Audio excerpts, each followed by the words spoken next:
right. Good deal. Well, after that presentation, talking a lot about what happened last year with the rainfall and drought, about the best thing you can say about 2016 was it was a trying year. That's probably the most polite thing you can probably say about 2016, was that it was a trying year, you know. Besides the issues that Chad talked about, well, of course, we had a problem with rainfall on wheat. We had Hurricane Matthew, so indeed, lots of difficulties in 2016. But you know, when you look at the success of people around the world, and you think about their success, well, you'll soon find that most successful people, that success comes from trial or failure. You know, Mr. Penny, he failed 6 times with bankrupt businesses in his hardware store before he finally found the successful model that developed the J.C. Penney company. You look at many people like that, and I think you see certainly the opportunity that we had to take some of the lessons, just like Chad is taking there, to build some successful systems in the future. I see that in our corn research this year. You know, I think we're going to look back on 2016 in corn research, and they're going to say that was the year we really discovered how to grow high-yield corn. And I'm going to show you what I mean by that by talking about the principles of high yield in 2017. So indeed, we're going to take a look here today about some of the things that I think are critical to us that oftentimes we've overlooked. But before I do that, I got to deal with this issue. And that was a year ago, I stood here and I said, 2016 is going to be the year of the corn.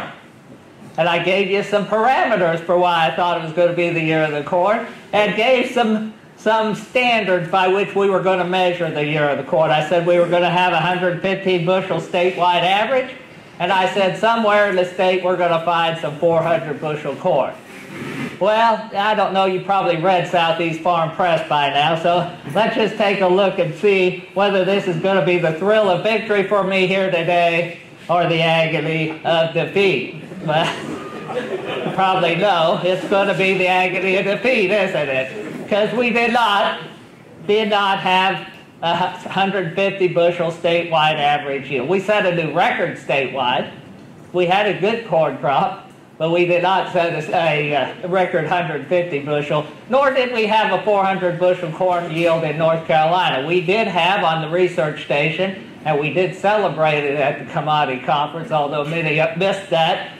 We did record a 396 bushel yield in some research plots there on the Vernon James Center, or the Tidewater Research Station, but we did not reach 400 bushels. I guess it's best, this 2016 in corn could best be summed up by a phone call I got before Christmas, and the farmer was from Duplin County. He called, he said, Dr. Heiniger, I was at one of your meetings last spring. He said that I heard you talking about the year of the corn. So I went out and I planted more corn than I've ever planted in my life on this farm down here in Duplin County. And he went on to say, you know, if it hadn't been for 2 weeks in June, I would have nominated you for sainthood. But then, you know, I felt pretty bad about that time. You know, he planted more acres, and then he had 2 bad weeks in June. But he went on to say that he had the best corn crop he had ever harvested. He had yields on that farm that he had never experienced before. So indeed, it was a successful corn year, despite me missing my predictions here. And when I look back on that and I think about it with some sorrow that I wasn't quite right, well, I think about what he said, and I think, you know, how many people in the history of the world came within 2 weeks of sainthood? So that's some comfort to me right there. Here, Chad well described the year. You know, this is Kingston weather here down at the Cunningham Research Station. They didn't get that as much rain, thank goodness, as we did up here in that last part of May, first part of June. But here's the 2 weeks that grower in Duplin County was talking about. And then Chad mentioned what were temperatures here in July. Well, they were hot. And indeed, that was one of the things that I had talked to you about, is the fact that late summer didn't look very attractive to crops, and that certainly was the case. What I missed was the fact that we basically had those 2 weeks in June. I thought I told growers in Duplin County, it'll worry you But we were going to get some rain. Well, it did more than worry us. It actually caused us our worst nightmare. And then I certainly missed the fact that we were going to have all that rain in May. So that's part of the reason we didn't see that record yield. Still, again, I think corn, I had a guy send me an email after the Southeastern Farming article there that was on the web. He says, Doc, I still believe in you. So I hope you still believe in me. All right, what can we learn? And why do I think that 2016 is going to be such a great year in the history of corn production for North Carolina? Because I think we learned something last year in our failure that is transformative. And I've got 4 things here that have changed my attitude about how we can grow corn and what we need to focus on. And I think if you had listened to Randy Dowdy last week at the commodity conference, you probably heard some of these things said in a very different way. But we learned some things this year that I hope I can convey to you at this meeting here today and get you thinking about how you can shape corn yields in the future. Principle number 1, better emergence. I talked about this last year. I'm going to drive it home because we had growers do these tests on their fields, and we're going to talk about what they found. And again, I think it's going to change your mind about what you need to be doing at planting time. Principle number 2, placing nutrients. Carl talked about this a little bit. I want to go into more detail about what we found about the conundrum of nutrients early in the season. The conundrum of nutrients that either can help us or they can hurt us. So let's talk, we're going to talk about that. And then the principle of achieving nutrient uptake. Again, Dr. Randy Dowdy, he's a doctor, Randy Dowdy talked about the fact that sufficiency indexes, when you're talking about high yields, how do we know we got enough? And I think we need to be aware of what we're getting not in our soil, but into the plant itself, and there's a difference, and we need to bridge that divide. And finally, the principle number 4, spreading the risk. And this is one thing that I think I failed on last year, is we didn't spread our risk and give us an opportunity to realize corn yields that we should have had in the environments that many of you had. So let's talk about emergence. In particular, quick and uniform emergence. How important really is that? I talked last year about what we were finding. This year, I had growers go out and actually do what this grower did. After they planted their crop, they measured 1,000th of an acre. This guy's on 30-inch rows, so he measured 17.4 feet. And then he marked these ears, or these plants, as they started to emerge from the soil. So for instance, where he's got a 0 here, that's the ear from that plant that he first saw, the very first peg that came through the soil. He only found 1 when he looked at that field at that time, but he marked it there and put 0 hour. Then he came back. Do you see these little 8s there? That means he came back 8 hours later, and those were the plants that were now emerging. So it's only 8 hours behind this ear right here. He's starting to mark these plants here, and then he came back 25 hours later. You can see those, and then he's got 1 ear right there. That's 32 hours later. Now I want you to think, the reason I put this picture up there here is because I want you to think about this. What if all of these ears looked like that? That ear there had 18 rows around and 55 kernels. If all of these ears in this little batch here were representative of all the ears in an acre of the field, he had planted 34,000 ears, he would have 367 bushel yield if all those ears looked like that. That's what that would calculate out to. I think if you look at that, you can see that at 8 hours, there are some differences. Those ears start to get less uniform. By 25 hours, notice these are thinner.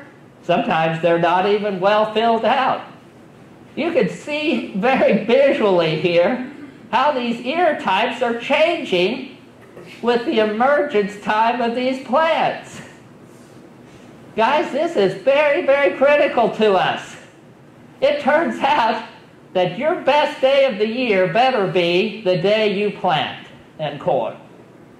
You better be at the top of your game that day. You better get a good sleep the night before. You better get up that morning and eat the best breakfast you ever had.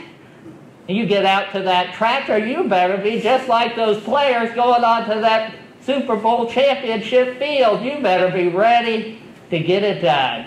On the top of your game, ready to know what's going on every minute of that day. Because you're going to be called on to set that planter up, to maximize seed-soil contact, and ensure uniform, quick emergence. That turns out to be, that's the secret to these high yields. The secret is that we can't deal with the rest of these little ears. We got to have them all like that. And we can do that if we can get these plants to come up together. I just compared, the farmer took this data, I did not. It was up in Pasquotank County. You guys, some of you know Wesley Moore up there. So he's the one doing this. I just took the data that he had for the ears that emerged 8 hours, not the 0-hour ear, because he just had one. But I took the ears from the 8 hours, so I got a nice average, and the 25-hour ears, and I compared the data that he again had taken. So he's got, as you visually saw there, he's got more rows on these 8 hours than on 25. He's got more kernels, and that basically fits some of the data that we've seen. 2, 3, 4 more kernels per row. The grain weight is different. Here's the one that gets my attention. If he calculates that grain weight for every ear that would have been in that field, why, it should have been 297. If all those ears look like those ears that came up 25 hours later, it was only 240. So look at the yield difference there. Just from planting, just from emerging in that field. Somebody said, well, Doc, why don't you talk more about economics? Well, this isn't an economics lesson here. You're not doing anything special here. You're just paying attention to getting it done right. All the economics is in the favor of this earlier and uniform emergence. We did a similar study down in Hyde County. Some of you are Blackland farm managers. Again, slight differences between first observed and now. These are 24 and 48-hour delay. Slight differences, not significant in that case, but we did have significant differences in kernels per row, differences in grain weight, and there was a difference, about 12 bushel difference when we actually harvested those ears and measured them. So indeed, we're seeing the very same trend that Wesley saw in his data. The nice thing here is we learned a little bit about what it takes to get uniform emergence. We just didn't measure the difference in emerging ears. We measured what it takes to get differences. So let's start with the first thing we actually looked at. That was planting date. We had it April 18th. Well, you might guess it should be a little cooler, and maybe those soils don't dry out quite as quickly. So, and then we had the May 11th, and again, that's at Hyde County. You can see we had better uniformity emergence. More of our ears emerged on the first day. 88% of them emerged at first day. Now, we're not measuring 8 hours. I'd love to do that. But we're just measuring difference in days. 88% emerged first day on May 11th, only 74 on April 18th. In Pasquotank County, however, it was opposite. We planted very similar dates.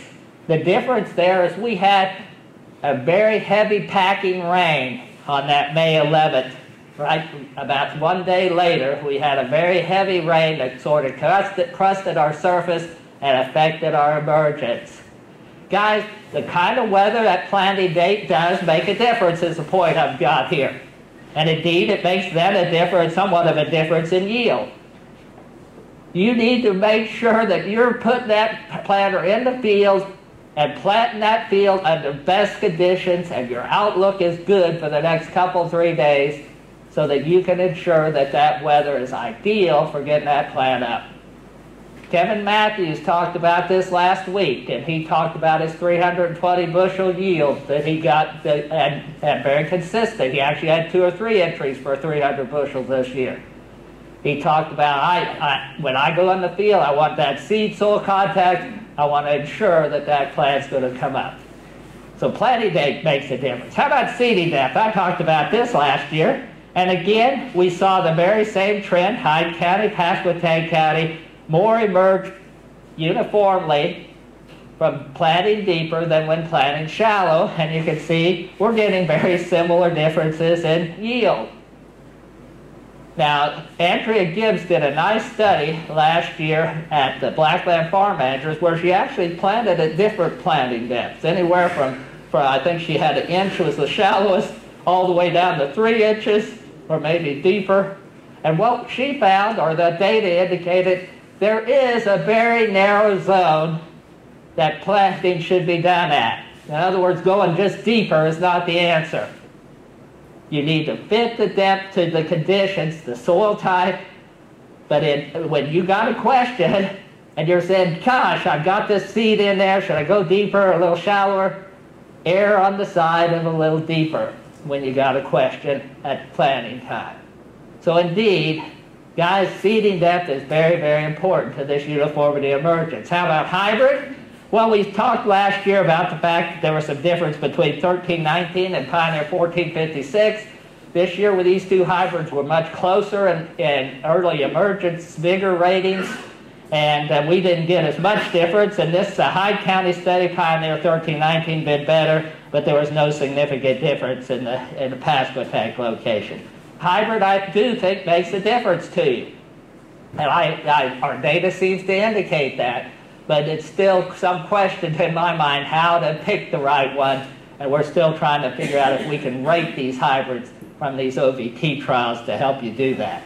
And then finally, last year I talked about could we use a treatment to help that seed and get better uniformity and emergence. You know, you talked to David Hula, he talks about using a Penolex treatment. Are those treatments really helping in that process here? Last year I just had these three, the 318-18 and furrow, the Invigorate, which is a direct seed treatment, 037-37, applied to the seed in very small amount. Teprosin, it's a 5-15-0 with some zinc, again applied to the seed. And if you remember last year, we did have some cases where particularly this Teprosin treatment, as you might see here, did better than these other two treatments. But we didn't have a check. I said, gee, I don't really know whether those are better than a check. So this year we put this check treatment, which is no treatment, in there. And guess what we found? No. They're no better than the check. There's the check treatment. They're 85% or almost 86% coming up the first day. Very similar to if we put Teprosin on, so no real difference there. Actually, these are worse. It turns out that what we found is that anything you do to that seed has the potential to reduce your uniformity of emergence. This is the start of our realization of the conundrum. If you put too much fertilizer too close to the seed and you reduce the pH in the seed trench, you are affecting uniformity emergence. You put too much in-furrow fertilizer and it's got too much salt, you're affecting the uniformity of emergence. You do not want to do that. And yet, we do need those nutrients at an early stage of that plant's development. This is the conundrum. And that's why some of you who have struggled against some of these high yields, you've been doing a good job, you've been getting 200 bushel yields or maybe higher, and you're saying, why can't I get even farther? Because it seems like every year I get reach that same limit. The limit is caused by the fact that we're trying to do too much fertilizer and it's starting to affect our uniformity emergence. We've got to overcome that conundrum and be able to have the nutrients there and yet get those plants up. So indeed, this showed us this year that no treatment. Now, Randy Dowdy puts treatments in his furrow. So does David Hula. This doesn't mean to say that there aren't treatments that are compatible. Certainly the Teprosin was compatible with that seed. But what it means is when you select a treatment, be very careful about what you're going to do there. All right, so some of us, and we did achieve better growth. We had better planting season than we had in 2015 and 2016, so we had better early start to this corn last year, as you can see by some of these plants that I'm standing behind.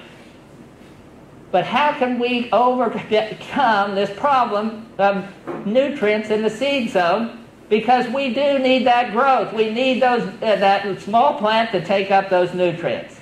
Well, this is principle number 2, placement.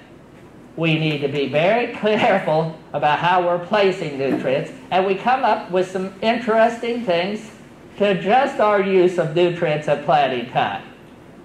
Randy Dowdy talked about this double 2x2x2. In other words, he's putting a 2x2 band on each side of the row. I'm calling that single-sided or double-sided starter in this presentation here. So we looked at that. In other words, what he's trying to do is divide. He's putting 20 gallons down. He's trying to divide that amount of fertilizer at planting time into smaller streams. He's trying to make it more available to the roots on both sides of the plant. So he's placing it very carefully. We use some other practices here that I'm talking about, trying to place this early fertilizer in a different way. So let me talk about this slide so that you can understand what we did and some of the things we found out. And this is, again, some data we collected down at the Blackland Farm Manager's Turf. First of all, let me talk about this low. Now, there's nothing low about that practice. There's 20 gallons of starter fertilizer applied there. We're using 34,000 seeds. We're putting on, in fact, we've used 220 pounds of nitrogen, both at side dress and a little applied up front. We got a fungicide that we're using on this field. So indeed, there's nothing real low about that, and we got 222 bushels there. Not too bad given the flooding that we had there and the stress. High. The difference between the low and the high is this. What we did in the high is we upped our seeding rate to 44,000 plants to the acre. What we did in the high is we then put a 3-18-18 at 5 gallons to the acre at B3. We mixed it with 15 gallons of water and just put a little foliar application, trying to divide some of that starter fertilizer so we're not putting it all in the trench at the time of seed germination. The other thing that's in the high, we put the potassium thiosulfate. That's a 15-gallon treatment at B7. Now this isn't that expensive, but that right there is expensive. Putting thiosulfate at 15 gallons to acre, that's an expensive treatment. And then what we also did with the high is we did use a 2x2x2 placement. In other words, we divided that 20 gallons of fertilizer into 2 streams, each at 2 inches away from that seed, applied in a band. So those are the things we did with the high. Did it make a difference? We went from 222, almost 223 bushels to almost 252 bushels. So indeed, it made a difference. Not quite 20 bushels, but it was close to a 20 bushel difference there in yield. Particularly under those conditions, I felt that was a success. Now, just like Jim talked about earlier with soybeans, can we compare which of these high practices actually contributed the most to that 22 bushel extra yield there? So we can take this number here and we can subtract this number and we can get an idea how much 44,000 versus 34,000. Reducing seeding rate, we got this much reduction in yield. How much did that impact? Well, as you can see there, it's roughly, 14 to 16 bushels there. So it did make a difference. Having the higher seeding rate did contribute some yield to that. How about going with the 3-18-18? About 10 bushels, a little over 10 bushel difference. Not as big as impact as seeding rate, but still had a significant impact. How about going with the KTS? That dropped this all the way down. So indeed, the potassium thiosulfate there did contribute about 15 bushels. About 20 bushels actually. And then the high with single-sided starter, again, about the same. So you can see here that there was some significant yield reductions with each of these practices. Now clearly, putting them all together, it wasn't additive, was it? One tended to be more important than the others when we had them. I can't tell you which one, but it's clear that each one had some value as we compared. Yeah, Rod? How did you put the KTSL? We put it as a we broadcast it with drop nozzles at B7. We just dropped it on the ground with broadcast spray. Yeah, I think it's a sulfur, I think, is what gave me the benefit, to be frank about that. I think we could find a cheaper source of doing that in that situation. That's exactly right. But it gives something to think about. And the things I wanted to point out particularly here was the impact of moving some of this starter fertilizer away from the seed trench and being able still to get some value from that early fertilization. All right. The other thing, this third principle I want to relay here today is nutrient uptake. We had a study down in Kinston in which we were trying to go for the highest yield possible. We had an irrigated site. We had a site in which the phosphorus indexes of that soil are 220. In other words, high, high, high. We had potassium index of 90. So we had plenty of soil nutrients. We did some starter fertilizer in this study. We put a banded fertilizer in a 2x2x2 band.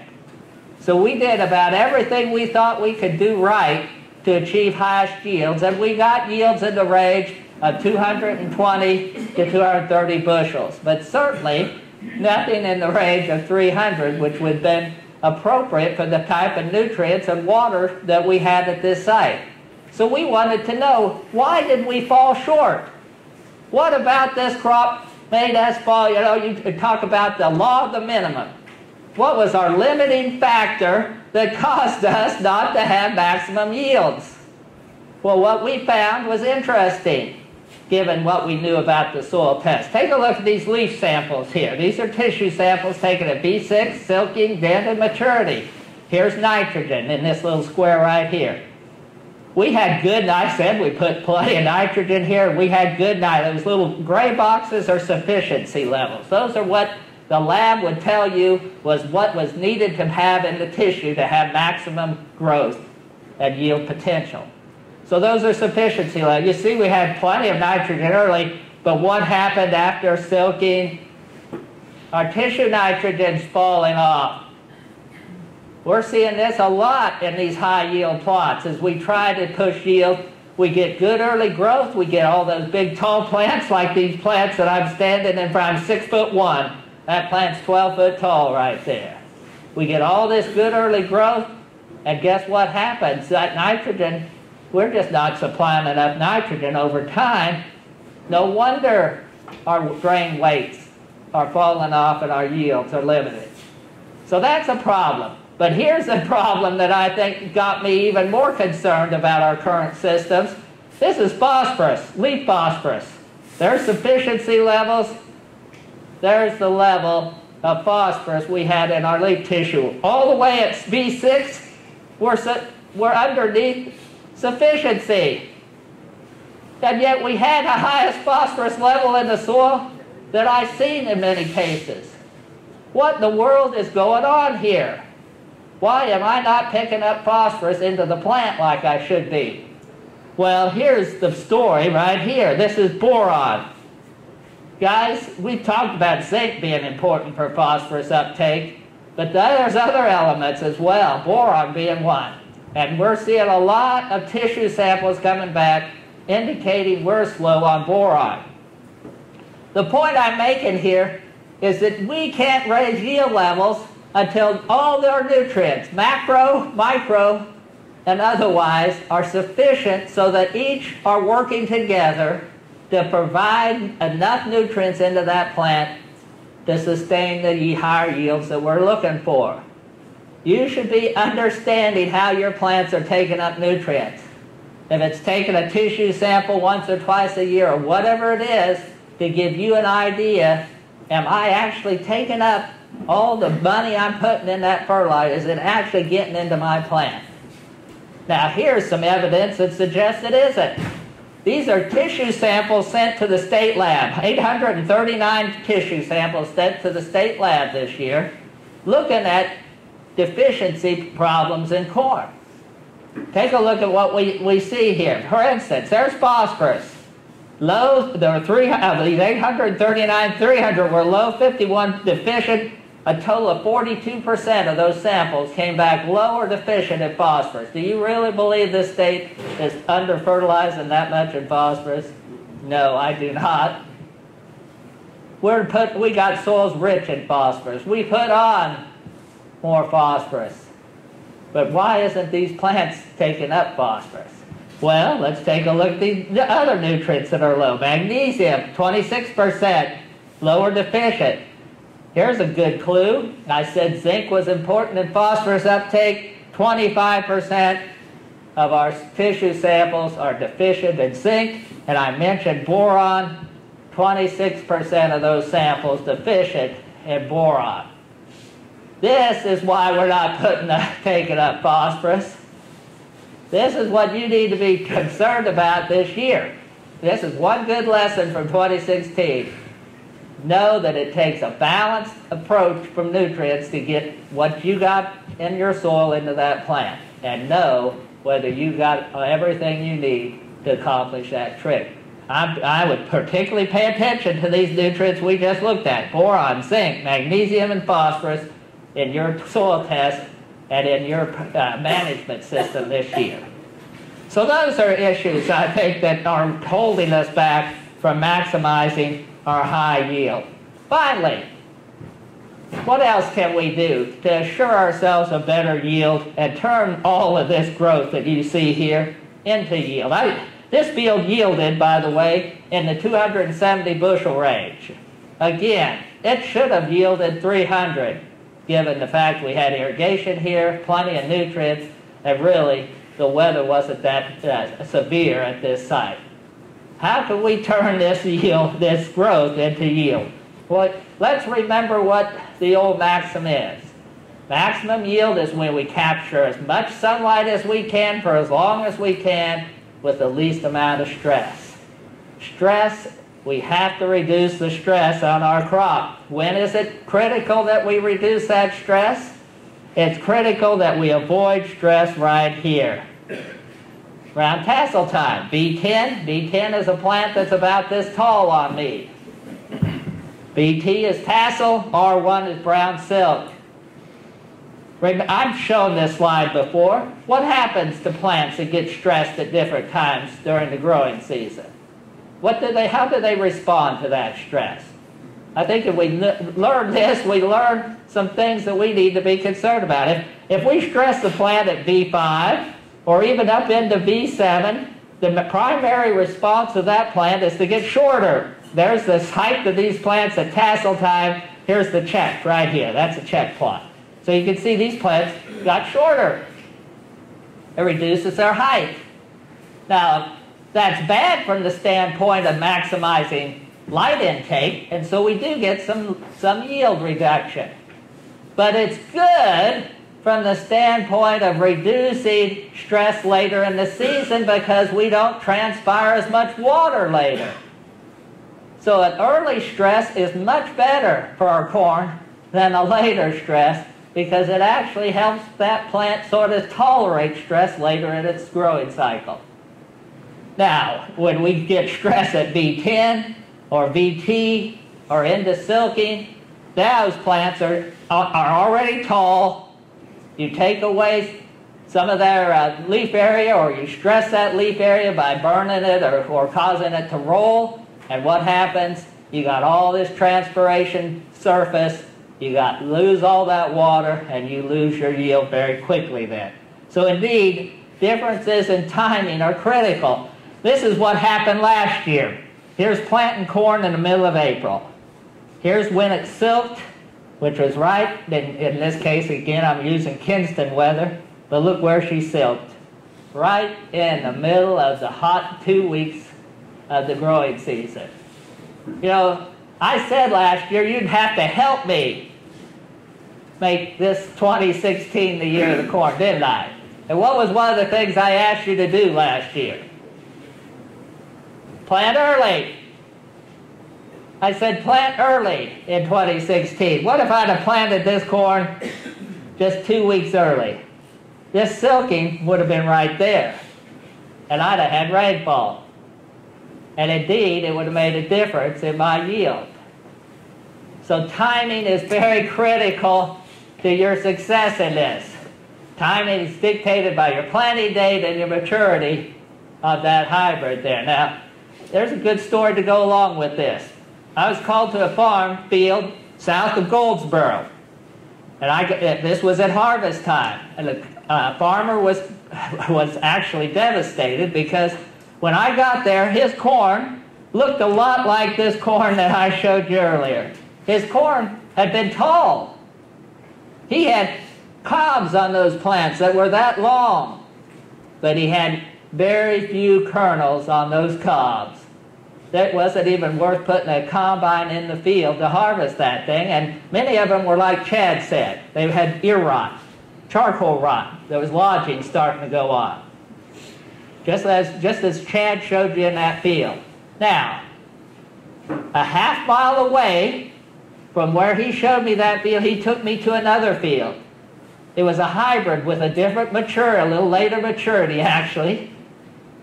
And he harvested that corn. It made 198 bushels. He actually entered it in the yield contest in Wayne County there. Half mile away. Very different result. Shows how important timing is to us in our success. Not just our success of getting the corn crop, but our success of making high yield. So what can we do here to help us? Well, if you listen well to Randy Dowdy, you realize he doesn't put his eggs in one basket. He doesn't plant just one hybrid. He plants multiple hybrids in the same field. He plants different seeding rates in the same field. He spreads his risk out. If that farmer had spread his risk out, what corn he would have had that was planted later would have helped pollinate the corn that it was reaching tasseling earlier, and help smooth out or at least bring that yield to a level that it would have been profitable for it. So indeed, we got to think about spreading risk out. You guys do that pretty well in the Blacklands, I think, because we've got bigger areas to work with. We can get multiple hybrids here. Guys, you need to think about making sure you don't put your eggs in one basket. And it's not just differences in maturity, but differences in hybrids that have stress tolerance. For instance, at Hyde County, the data I just showed you from the response to that high yield test was from DeKalb DKC 6772, a hybrid with good stress resistance. I also have data from that same trial where it only made 180 bushel, and that hybrid has poor stress resistance. So indeed, it's not just mixing, and those two hybrids happen to be almost identical in maturity. So it's not just a matter of the change in maturity, but making sure you have hybrids that have some stress tolerance in between hybrids that have that ability to just yield out the kazoo if that weather's just perfect. So indeed, I think managing our risk is really one of these secrets that we didn't think would contribute to high yield, but it's really critical in that process.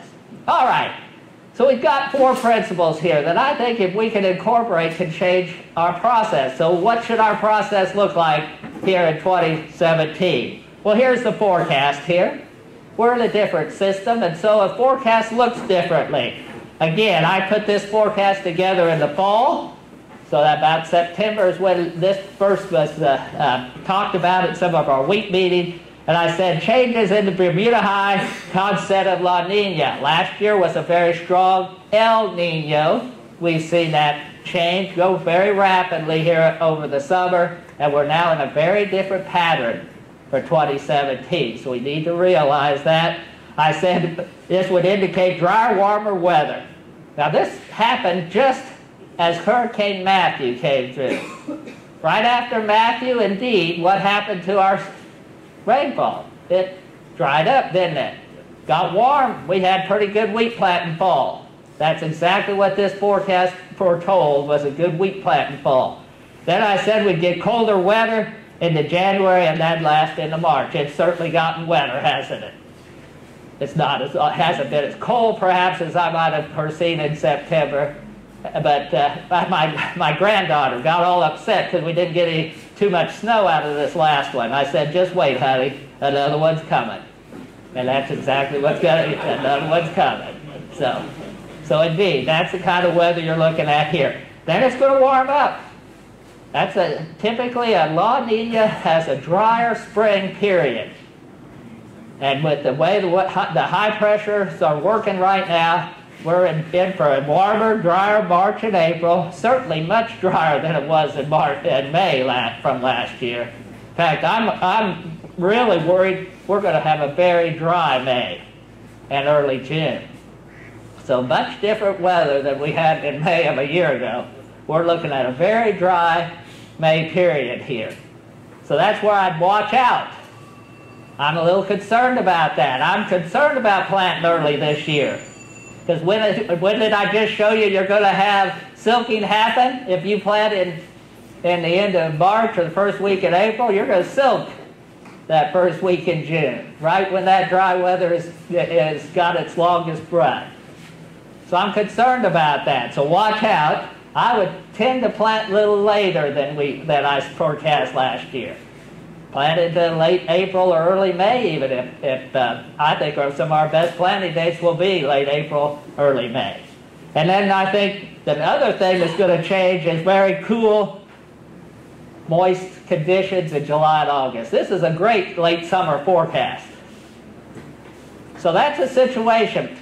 We're looking at a little more challenging in corn, and certainly I'm a little more worried about hurricanes in this next fall period here. So corn's going to be more complicated. I'd certainly avoid planting very early or a little earlier and try to push my planting dates back this year. I'd select some conservative seeding rates. I wouldn't go get the real overwrought with seeding rates. Wouldn't try to get a lot of corn, so I had a little more stress tolerance. I'd maximize water availability, and very definitely, this is why I use this example of multiple hybrids. This is a good year to push in multiple hybrids. I think it's still going to be a good corn year, don't get me wrong. It's just going to take more management to get that result that we want. And in some cases, that may be a year better than 2016 in some of your situations. So indeed, I don't count out corn this year. I just want you to be prepared for doing some different approaches so that you protect your risk. I think that's all I have. Yep. Is there any questions? I sure think that we can do some really good things by understanding these four principles. Uniform quick emergence, moving that fertilizer so it's not interfering with that emergence, making sure our nutrient levels stay high, and then spreading our risk out. You do those four things, your corn success should go up. And I think with what we learned this year will have great implications for future success. All righty, thank you, Ron. Thank you, guys.